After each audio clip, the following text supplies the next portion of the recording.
I have just finished my first novel, actually the manuscript of my first novel after a 4-year process. It's called Of Moths and Flames, and it's written around my personal experience in the 1980s. I lived a yuppie dream, moved to the Caribbean with a then partner to live the dream life.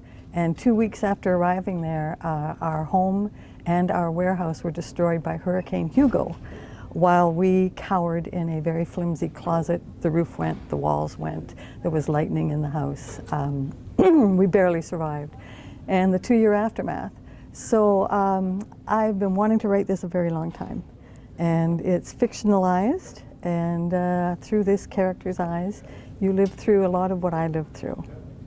So kind of like Eat, Pray, Love, but I would say it's more like visualize, survive, and run away. In some cases, very emotional, and there are two things. One, I guess it was cathartic, because back then they didn't know about PTSD, post-traumatic stress, but I certainly must have been suffering from it.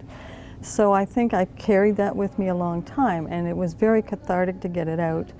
But a lot of it was some pretty harrowing stuff and deeply emotional stuff, and to bring that out where the public, your family, your friends, my son could read it was kind of hard.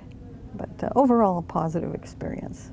I didn't research how to be a writer. This story's been inside me a long time and needed to come out. So when I retired, I started doing this, and I had bins full of, I'm an inveterate storyteller and journal writer. So I had all my journals. I had material, photographs, letters that I'd written from that time period, and I just started in. And I must give credit to my son, Mark Brendan Walker, who is an artist, my muse. He helped me every day, and every day I would just sit down. I'm very disciplined because I ran my own business, so from about 8:30 in the morning till noon, I wrote.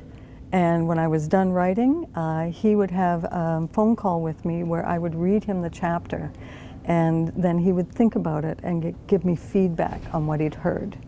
And it was fabulous. And when I got stuck, I didn't really have writer's block, but didn't know what to write next. He was very helpful as a writing coach. So big hello to him. I'm very excited. Sorry to jump in, but I'm very excited. It's my first author event. I've had a hard time even calling myself a writer, let alone an author.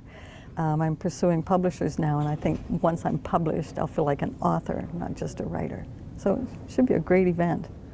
I'm going to give them a little heads up about what the book's about, but then actually read them some very gripping and interesting sections from the book itself. And I think they're going to find that quite interesting.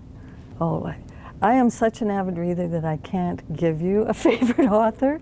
I must read about 100 books a year, maybe more.